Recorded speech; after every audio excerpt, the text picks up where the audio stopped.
जरा सोचो, एक ऐसी केव जो कि इतनी खतरनाक है कि लोग उसे द केव ऑफ डेथ भी बुलाते हैं। और ऐसे ही 5 दोस्तों का ग्रुप था जो कि बिना ये जाने एक्सप्लोर करने चला गया इसी केव को, और उन्हें नहीं पता था कि ये सफर उनकी जिंदगी का आखिरी सफर साबित होगा।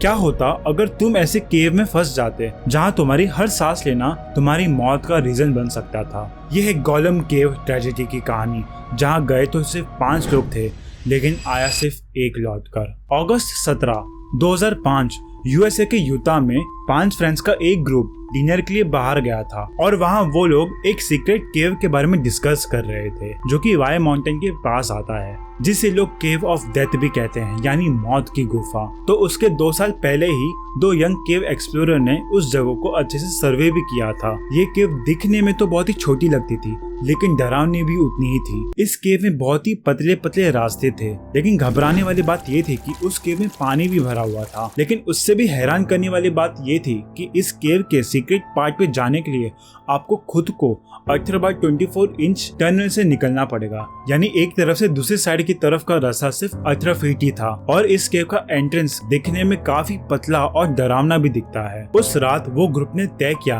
कि हम इस डरावनी केव को एक्सप्लोर करेंगे। जब वो लोग इस केव के पास पहुंचे तब तक रात के 2 बज चुके थे और वो लोग ने कुछ देर तक बाहर इंतजार किया। और जैसे 4:30 बजे वो लोग इस केव में एंट्री लिए। जेनिफर गैल्ब्रिथ जो कि ये ग्रुप की एक महिला थी, तो उसने सबको विश्वास दिलाया कि वो 15 फीट लंबी स्विम करके केव के दूसरे साइड जा पाएंगे और अपनी सांसें भी रोक पाएंगे। इसके बावजूद भी कि वो लास्ट टाइम आई थी और उससे हाइपोथर्मिया हो गया था और वो बेहोश भी हो गई थी, फिर भी वो एक्साइटेड थी अपने फ्रेंड्स को ये केव दिखाने के लिए। ब्लेक डोनर, स्कॉट मैकडोनल्ड और एरियल सिंगर ये सब मान गए यहाँ जाने के लिए। और उनका जो 5th फ्रेंड था जोसेफ फॉर्गुसन, उसने डिसाइड किया कि वो केव के बाहर ही रुकेगा और उनका इंतजार करेगा। सिर्फ एक फ्लैशलाइट के साथ ये 4 चले गए उस केव के ओपनिंग के पास। अब सुबह के 4:30 बज रहे थे और बाहर पूरी तरीके से अंधेरा छाया हुआ था। बारी बारी से हिम्मत करके इन लोगों ने खुद को पानी से भरे हुए टनल में खुद को उतारा। जेनिफर पहले गई क्योंकि वो अकेली ऐसी थी जो कि यहाँ पे पहले भी आ चुकी थी। ये पानी से भरी हुई टनल एक फ्रिज जितनी ही बड़ी थी, यानी एक टाइम पर सिर्फ एक ही इंसान जा सकता था।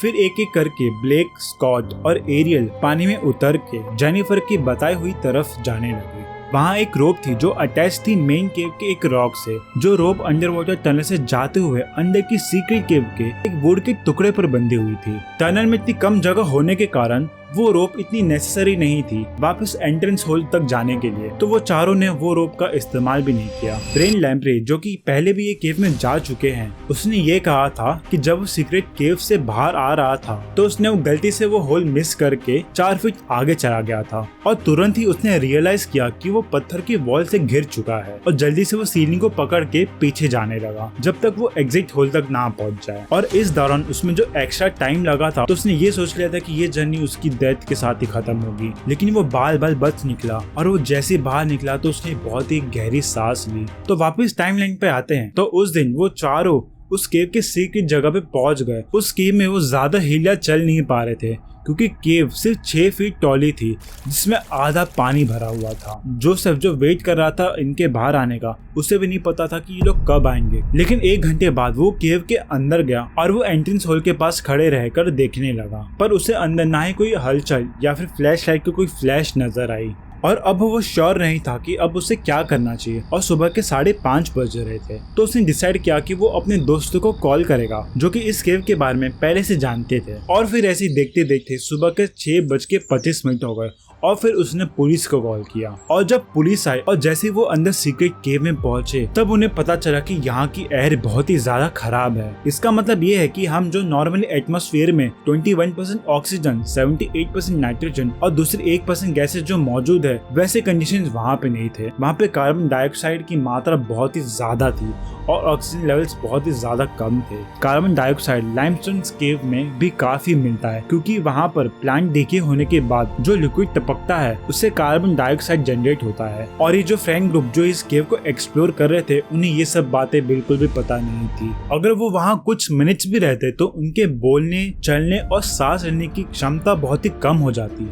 और उनको वापस आने के लिए जो स्विम करके जाना था वो काफी ज्यादा खतरनाक हो जाता। उन्हें वहाँ जाते ही पता चल गया होगा कि वो अच्छे से ब्रीथ नहीं कर पा रहे हैं और उन्हें वहाँ से जल्द से निकल जाना चाहिए। एंट्रेंस होल के छोटे साइज होने की वजह से वहाँ पे सिर्फ एक टाइम पे एक ही बंदा निकल सकता था और उसमें भी जेनिफर पहले बाहर जाने के लिए गई, लेकिन जो वो रस्सी लगाई थी ये लोग उसका यूज नहीं कर रहे थे और इस वजह से एग्जिट होल मिलने से पहले उसकी सांसें खत्म हो गई और वो केव की किसी अनजान जगह पर पहुंच गई। केव के अंदर बाकी के खड़े 3 लोगों को अंदाजा भी नहीं होगा कि जेनिफर पानी के अंदर अपनी जान के लिए लड़ रही है। 30 से 60 सेकंड काउंट करने के बाद एरियल नेक्स्ट थी केव से बाहर निकलने के लिए। पानी में जाने से पहले उसने डीप ब्रेथ्स ली और अपनी सारी ताकत लगाकर वो पानी में चली गई। उसने केव की ओपनिंग ढूंढी और इतनी छोटी और डार्क टनल में वो अपनी फ्रेंड की बॉडी महसूस नहीं कर पाई। एरियल भी पैनिक करने लगी सांस लेने के लिए और इस पॉइंट्स पर ब्लेक और स्कॉट वो बहुत ही गंदी एयर ब्रीथ कर रहे थे कुछ और मिनट्स के लिए। उन्हें कार्बन डाइऑक्साइड का असर महसूस होने लगा।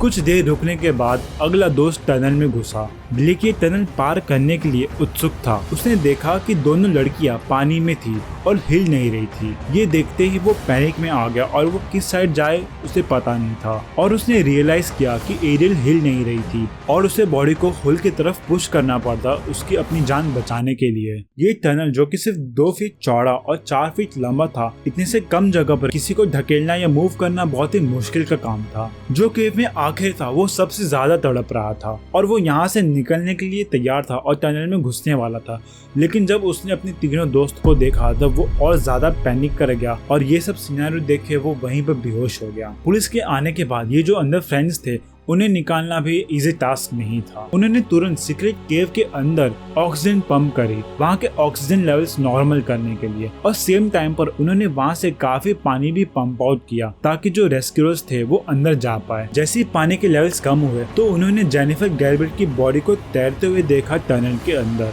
1 और घंटा पानी पंप करने के बाद उन्हें बाकी के 3 लोग भी मिले, एरियल, ब्लेक और स्कॉट, जो कि सब साथ थे एग्जिट की तरफ अपना मुंह करते हुए। जो एविडेंस मिला ये सीन से और जोसेफ की दी हुई इंफॉर्मेशन से उस पे एक ऑटोप्सी हुई जिससे कंफर्म हुआ कि ये चारों डूबने के कारण मर गए। 4 यंग हेल्दी अडल्ट्स का डूब के मर जाना काफी मुश्किल रहता है। अगर वहाँ की एयर में कोई प्रॉब्लम नहीं होती तो ये बच जाते। उनकी बॉडीज निकालने के बाद उस केव की एंट्रेंस पर कंक्रीट डाल दी ताकि कोई वापस इस जगह पर ना आ पाए और ऐसे किसी की मौत ना हो जाए। उस केव के अंदर वो जो पानी था उस चीज की वजह से अंदर ऑक्सीजन भी नहीं जा पा रहा था और इस कारण 4 यंग अडल्ट्स ने जान खो दी।